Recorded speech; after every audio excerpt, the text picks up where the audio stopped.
y no pienso hacer nada más que quedarme aquí, cuidando la paz, lo que tenía. La conversación luminosa de este lunes empieza con la música, con la voz de Valeria Castro, y con ella saludamos a nuestro protagonista hoy, David Aguado, es investigador del IAC, del Instituto de Astrofísica de Canarias. David, bienvenido a Roscas y Cotufas, ¿cómo estás? Buenas tardes, Tomás. Muchas gracias por la invitación. Estoy perfectamente encantado de estar aquí en la radio pública. Gracias por acompañarnos y por elegir a Valeria Castro, además, como la primera de las canciones que nos van a ayudar a conocerte, David. Cuéntanos por qué has elegido a Valeria Castro. Bueno, pues justamente antes comentaban en el noticiero que le van a dar un premio aquí en La Laguna a Valeria, que yo creo que es una artista maravillosa. Está nominada, sí, en los Premios Canarias de la Música. Eso es, exacto. Y bueno, poner un poco en valor esas artistas tan estupendas que tenemos en las islas y sobre todo, bueno, siendo palmera, el sufrimiento que ha habido en La Palma en los últimos tiempos, creo que era de justicia este pequeño reconocimiento, que además es una canción preciosa. Tendrías que ver el alma que tiene tu garganta. David, si de pequeño te preguntaban qué querías ser de mayor, ¿tú qué respondías? Bueno, si me lo preguntan de pequeño, probablemente diría que astronauta. ¿Ah? Porque era lo típico, ¿no?, que sueña uno a medio camino un poco entre la aventura, la ciencia y los sueños. Y bueno, luego tuve que poco a poco adaptarlo a la realidad terrestre y salió una carrera más científica de investigación. Bueno, pero ni tan desencaminado, ¿eh? Si uno se empieza a mirarnos como esos sueños que uno tiene y se van al otro extremo, ¿no? Cuando uno después se dedica en la vida adulta. Efectivamente, así es. Y ese camino intermedio que encuentras en lo terrenal, ¿lo tienes claro desde el principio una vez ya empiezas a formarte? La verdad que no, porque yo antes que dedicarme a la física más teórica y astronomía, yo estudié ingeniería aeroespacial, un poco también vinculado, ¿no? Fue como mi transición entre querer ser astronauta, ayudar a otros y a otras a que lo sean y hacer naves espaciales, y luego al final pensar que donde más podía yo aportar era en esa investigación básica. Y en ese proceso de formación, David, tú vas viendo hacia dónde quieres ir encaminándote, digo, cuando empiezas a estudiar también física, o es un poco, voy formándome y no sé dónde voy a acabar después. Esto muchas veces en el proceso formativo es así, luego las oportunidades laborales llegan por cuando uno menos se lo espera incluso. Claro, yo creo que uno sabe siempre hacia dónde quiere encaminarse, pero no tiene todo el control sobre los pasos que va dando. Tú quieres moverte hacia un lugar y luego la vida te va poniendo, va ajustando esos pasos hacia donde luego realmente acabas. Así que es una combinación de eso, ¿no? De tu voluntad, tus expectativas y luego lo que realmente te vas encontrando con un poquito de casualidad, que también siempre condimenta nuestras decisiones. Y en el año 2018 llegas al IAC, al Instituto de Astrofísica de Canarias. Bueno, en realidad me doctoré en 2018, yo llegué en el 13. Ajá. 2013 llegué aquí, yo vivía en el Reino Unido, estaba buscando una beca para poder hacer una tesis doctoral y quiso la casualidad que entre los varios sitios en los que postulé como estudiante de doctorado, me cogieron en Canarias y es una de las mejores cosas que me ha pasado, por cierto. ¿Qué aprendiste en aquella primera etapa del 2013? Bueno, pues la etapa predoctoral sobre todo se aprende el método científico desde una perspectiva profesional. No solamente leyes físicas, que en la universidad te acostumbras a conocer y a interpretar, a utilizar, sino luego cómo la ciencia se hace realmente. Cuando tienes datos reales, cuando tienes que competir por tiempo de observación en los telescopios que tenemos aquí en Canarias o en otros telescopios del resto del mundo, y ahí te vas dando cuenta de que hay una parte de este fantástico trabajo que también es un oficio, y es el oficio de investigador e investigadora que, bueno, con la gente con la que trabajas te van formando y vas aprendiendo cómo conseguir no solamente poner en práctica esos conocimientos teóricos y tener resultados que sean publicables, sino también cosas como cómo se consigue financiación externa, cómo trabajas con otros compañeros y compañeras que pueden tener campos de investigación que se alineen con los tuyos, o incluso cómo formar a otras personas que van viniendo detrás. La ciencia que se realiza desde el IAC, desde el Instituto de Astrofísica de Canarias, ¿es cara, es barata? ¿Se invierte lo suficiente, David? Bueno, esta es una de las grandes preguntas. Se emplean grandes cantidades de dinero, pero eso no quiere decir que sea cara, porque el retorno que tiene la investigación básica no se ve de una manera inmediata, desde luego no se ve en el plazo de una legislatura política, pero a un mayor plazo, digamos, un par de décadas, se empieza a ver cómo, por ejemplo, en el IAC tenemos unos equipos de ingeniería, tanto mecánica como óptica, como de software, que son punteros a nivel europeo, y luego todos esos desarrollos tecnológicos se revierten en forma de patentes o en forma de nuevas infraestructuras técnicas que nos permiten hacer ciencia, y la empresa privada también llega un momento que se beneficia de eso. Entonces, ¿se invierte lo suficiente? No, no se invierte lo suficiente. Tenemos ese problema un poco, yo diría, cultural, de no entender que la ciencia básica está en el horizonte del bienestar y del progreso. Son cantidades significativas, sobre todo teniendo en cuenta como las situaciones que vemos sobre todo aquí en Canarias, pero no es caro. Para mi opinión, es barato porque luego tiene un retorno de muchas maneras que revierte en toda la sociedad. David, has mencionado un concepto de ciencia básica. Explícanos un poco en qué consiste. ¿Qué es la ciencia básica? Vale, pues ahora, por ejemplo, tenemos muy de moda la inteligencia artificial. Sí. La inteligencia artificial es una tecnología que está directamente aplicada. Por ejemplo, si hablamos de lenguaje natural o el ChatGPT, eso es un desarrollo científico, digamos, aplicado. Las bases de la inteligencia artificial, los algoritmos de lo que se llama machine learning en inglés, aprendizaje de máquina, fueron ciencia básica, pues digamos un par de décadas atrás, cuando se empezaron a desarrollar este tipo de matemáticas y de algoritmos, redes neuronales. Entonces, la ciencia básica es cuando estás poniendo encima de la mesa los primeros principios que rigen esos fenómenos o que rigen esa manera de estructurar una matemática, y luego se convierte con el tiempo en ciencia aplicada. Y hay un decalaje entre esos dos momentos. Entonces es todo ese proceso desde que la investigación básica empieza a ser una realidad y se publica hasta que la podemos emplear, como por ejemplo herramientas como el ChatGPT o el Gran Telescopio de Canarias, que es el mayor en el óptico que tenemos en el mundo, son capaces de hacer ciencia ya aplicada. Todo ese proceso es lo que media entre lo básico y lo aplicado. Y tú ahora mismo, David, estás inmerso en un proyecto, liderando un proyecto muy interesante, que además ha sido avalado con una beca del Consejo Europeo, para abordar exactamente el qué y esto cómo va a cambiarnos. Vale. Yo soy arqueólogo estelar. Eso quiere decir que lo que hago es buscar las primeras estrellas que se formaron en el universo, porque esas estrellas que se forman muy poquito tiempo después del Big Bang, digamos hace 13.500, hace 13.600 millones de años, esas estrellas contienen información en su interior, en su composición química, contienen información que, como cualquier otro fósil, es sustancial para entender cómo era el universo en esas primeras etapas de evolución. Entonces, como cualquier otro arqueólogo, lo que hacemos en mi grupo, en el IAC, es excavar bien profundo, lo más profundo posible, más cerca del Big Bang de lo que podamos llegar, y analizar, caracterizar esas estrellas. Esas estrellas, su masa, su composición química, como digo, su luminosidad, tiene información que es necesaria para entender toda la evolución posterior del universo y el universo como lo entendemos hoy en día, como está en su forma actual.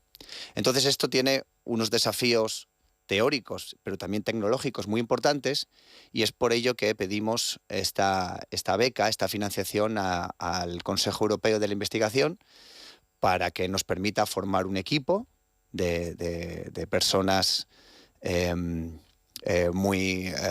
no solamente motivadas, sino también muy capacitadas, tecnología en forma de computadoras, burros de cálculo, poder proveer con todo lo necesario para que esta investigación, que ya de por sí es un desafío, pueda ser llevada a cabo en su integridad. Y tuvimos la suerte de que una de esas becas del Consejo Europeo bueno, consideraron que era un proyecto suficientemente interesante y estamos ahora empezando a ponerlo en marcha. Empezará el 1 de enero, va a durar 5 años y estamos muy motivados y motivadas en mi grupo para hacer un buen uso de esos fondos y encontrar esas primeras estrellas. David, todos tenemos muy claro cómo trabaja o cómo trabaja un arqueólogo, por ejemplo, ¿verdad? En medio de la Tierra, por ejemplo, creo que todos tenemos esa imagen. Pero un arqueólogo estelar, ¿cómo es ese trabajo, David? ¿Cómo es tu trabajo de campo? Pues mi trabajo de campo, yo cuando pensamos este proyecto, desarrollamos una idea que es como en 3 fases, como 3 filtros o 3 tamices para, utilizando bases de datos de cientos de millones de estrellas, hablo de cientos de millones de estrellas, vamos seleccionándolas para poder encontrar esas que son... Es como encontrar una pepita de oro en medio de muchos granos de tierra que hay en el lecho de un río, por ejemplo. Entonces ese primer tamiz es muy gordo, utilizamos datos que tienen una calidad moderada, porque son multipropósitos, son los grandes mapeados espectroscópicos, y entonces lo que hacemos es seleccionar los que nos parecen más interesantes, pero aún no hemos sido capaces de caracterizarlos. Entonces en un segundo mapeado, en el segundo filtro, utilizamos el Gran Telescopio Canarias y su instrumento de espectroscopía de baja resolución que se llama OSIRIS, y con eso esas pocos cientos de estrellas que ya hemos identificado como potenciales candidatas a estrellas muy viejas, prácticamente los caracterizamos en su temperatura, en su masa y un poco en una cantidad media, una composición química media somos capaces de medir. Y de ahí, de ese segundo tamiz, ya nos quedamos con unas 10, 12, 15 estrellas, y esas son las que llevamos a espectroscopía de alta resolución, que es coger un tamiz todavía más fino, más fino, más fino, y esas estrellas son las que las estamos observando durante horas y horas y horas para extraer toda la información posible que sean capaces de darnos. Y además ¿Qué información esperan encontrar, David? ¿O sobre qué hipótesis esperan trabajar?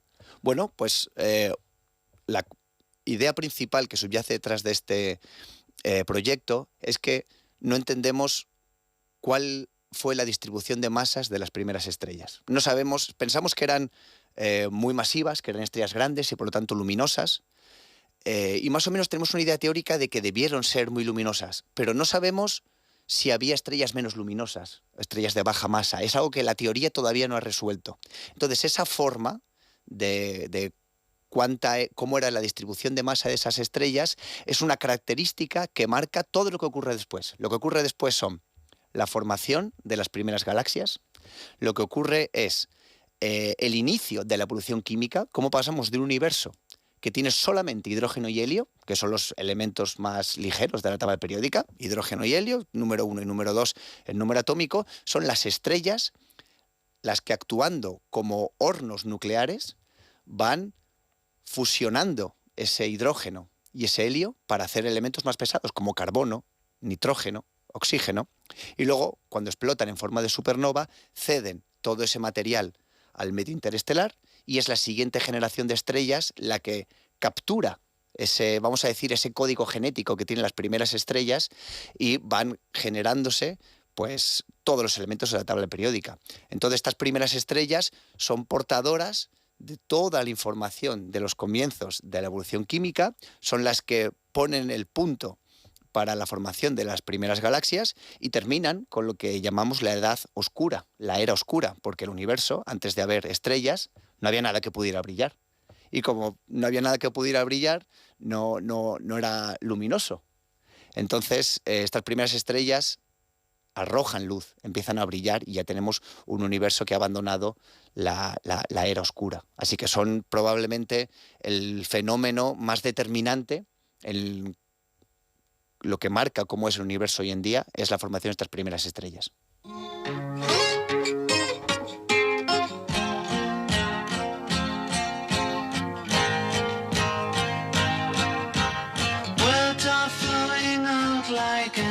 Rain into a paper cup.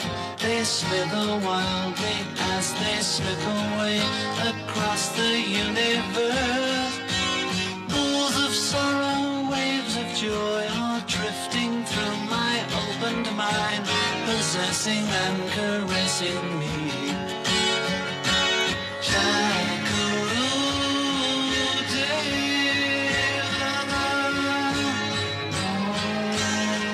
Está claro que entre las canciones tendría que haber alguna referencia al universo, y aquí está con los Beatles, ¿eh, David?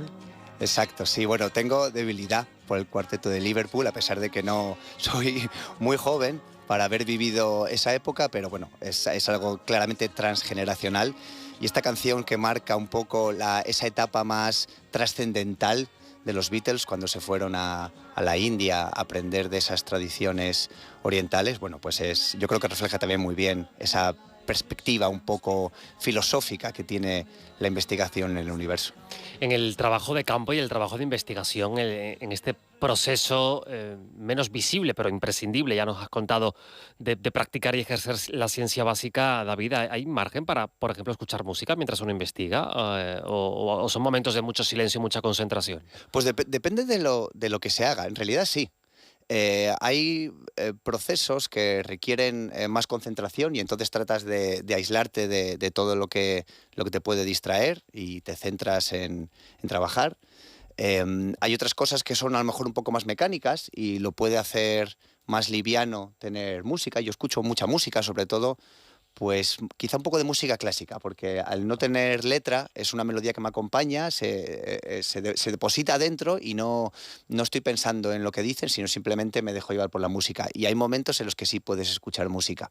Y luego, por supuesto, otros momentos en los que tienes que discutir con compañeros y compañeras para coger las mejores ideas entre todos y todas. O sea que hay tareas que te llevan a distintos momentos y capacidades diversas a la hora de estar trabajando. David, ¿y la manera de hacer ciencia ha cambiado con el paso del tiempo? Porque a veces pensaba uno que antes, hace décadas, los científicos hacían un trabajo muy solitario hasta dar con algo que uno dijera ¡eureka! Ahora hay más comunidad a la hora también de investigar, de hacer ese camino compartido, de compartir conocimiento y no solamente quedarse uno enclaustrado consigo mismo.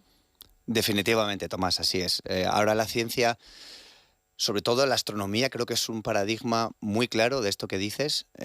Ya las personas que están trabajando en su despacho con una hoja de papel y proponiendo modelos de universo, eso ya quedó un poco atrás en el siglo XX y ahora yo trabajo en colaboraciones europeas y también norteamericanas en los que somos cientos de investigadores e investigadoras con distintos grupos de trabajo, con distintas líneas científicas y siempre todo lo que haces está discutido, está acordado y es un continuo proceso de retroalimentación entre distintas personas, distintas mentes que están trabajando en el tema. Ahora ya, desde luego, funcionamos así, trabajamos en equipo.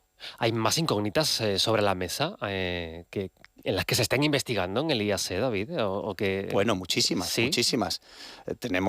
Hay distintas líneas en el IAC que abarcan desde la escala más pequeña, por ejemplo, la ciencia exoplanetaria. Estamos buscando vida en otros planetas a través del conocimiento de las atmósferas de estos planetas que orbitan estrellas que no son el Sol, hasta la escala mayor, la cosmología, que todavía hay muchas incógnitas alrededor de la radiación cósmica de fondo, que es lo que llaman el eco del Big Bang, que todavía nos da sorpresas de la cantidad de información que contiene. En todas estas escalas de trabajo hay grandes preguntas que afectan a nuestra comprensión del universo y en el IAC, que somos un instituto relativamente grande y desde luego muy potente, abarcamos todos estos ámbitos de investigación, sí.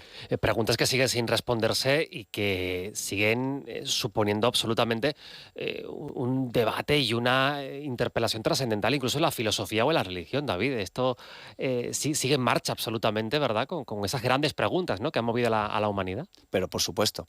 Y el caso de buscar vida extraterrestre, que cuando digo vida extraterrestre, que nadie piense que estamos hablando de llevar una nave espacial a otro planeta y saludarnos con un ET, pero sí que somos capaces ya.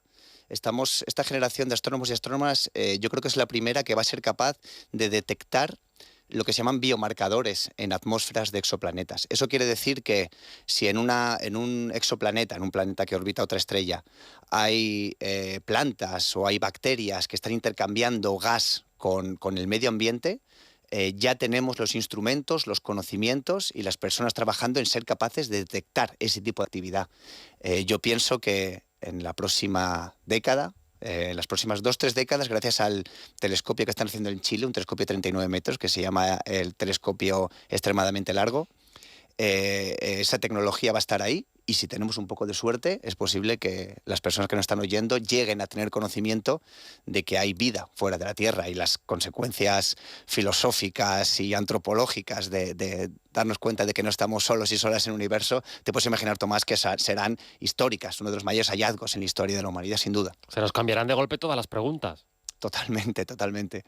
A ver qué responden, ¿no? Las filosofías y las religiones que vienen dando respuestas, digamos, precientíficas a estas preguntas, pues ya tendremos una evidencia cuando ocurra sobre una de las grandes respuestas, por supuesto. Pues veremos qué responden en ese caso, llegado el caso, ojalá estar para contarlo, la filosofía y la religión, pero también, David, a ver qué respondes tú al examen que te va a hacer nuestra Andrea Pérez. Hola, Andrea, buenas tardes. Hola, Tomás. Hola, David. Esto ¿Qué no te lo tal? esperabas, Hola, buenas David. tardes. Bueno, David, te cuento. Hay que responder a unas preguntas de manera breve, directa, pero Vale. podemos matizar. Ok. ¿Estás preparado? Sí, señor. ¿Cómo describirías el cielo de Canarias en 3 palabras? Una verdadera maravilla. ¿Qué fue lo primero que miraste por un telescopio? Pues eran novas, estrellas nuevas que se forman. Lo que ocurre es que había mucha calima y vi poco, pero fue mi primera experiencia observacional. ¿Qué animal serías y por qué? Pues yo creo que pregunta. Yo creo que sería un perro, por la lealtad. Y ahora, yo no sé si en el día a día, en tu trabajo, sueles utilizar la inteligencia artificial. Sí, sí la uso. Pues ahora también, porque vas a hablar un ratito con ella, que también te va a hacer unas preguntas. Vale. Buenas tardes, soy Dencharo, encantado de conocerte, David. Vamos allá. Si pudieras cenar con un astrónomo o científico del pasado, ¿a quién invitarías? Sin duda a Madame Curie. ¿Cuál crees que es el mayor mito sobre los astrónomos? El mayor mito, yo creo probablemente que somos gente muy inteligente y que no trabajamos todas las horas del día para conseguir resultados. ¿Qué te fascina más, lo inmensamente grande o lo inimaginablemente pequeño? Creo que lo inmensamente grande. ¿Cuál es tu lugar favorito para observar el cielo de Canarias? El Observatorio del Roque de los Muchachos, en La Palma. Oye, pues muy bien, aprobado. Probadísimo, ¿eh? No ha sido tan cruel, ni No, Bencharo ni Andrea. sencillito. David, y además tú has estado en marcha con un proyecto para acercar la astronomía a reclusos, a personas privadas de libertad en el Sí. centro penitenciario de Tenerife. Exacto, sí, estuvimos en el Rosario. Fue una experiencia, la verdad es que muy, muy positiva, porque la población reclusa, yo también tenía experiencia allí en la península. La población reclusa es sin duda el público más agradecido que yo he tenido en toda mi carrera. O sea, los niveles de novelería que se da en Tenerife del Rosario son muy representativos, y es muy bonito porque les encanta que les cuenten cosas de astronomía, igual que a todo el mundo, pero ellos lo agradecen de veras. Se interesan, preguntan, hubo incluso alguna idea para donar algunos libros, y bueno, tuvimos la suerte que el Ministerio del Interior nos autorizó para llevar a una parte del grupo arriba al Observatorio de Izaña. Vinieron y bueno, tanto los funcionarios y funcionarias que los acompañaban como nosotras mismas en el instituto, fue una de las experiencias profesionales, yo creo que más motivadoras y más mágicas que hemos tenido. La ciencia acercada a todas las personas, también a quienes están privadas de libertad. David Aguado, investigador del IAC, del Instituto de Astrofísica de Canarias, gracias por ser hoy nuestra persona luminosa. Pero antes, cuéntanos por qué has elegido esta canción para despedirnos, a María Rodés. Bueno, porque se llama Personas Luminosas. Y tú sabes, Tomás, ese tipo de gente que todo lo que toca lo convierte en buen rollo, todo el mundo quiere estar cerca de ella, y es alguien que de verdad te marca. Pues una de esas personas me enseñó esta canción hace poco tiempo y por eso quería ponerla aquí hoy. Qué maravilla, que las personas luminosas se multipliquen. David, cuídate mucho. Muchísimas gracias, Tomás. Gracias, Ana, de todo el mundo.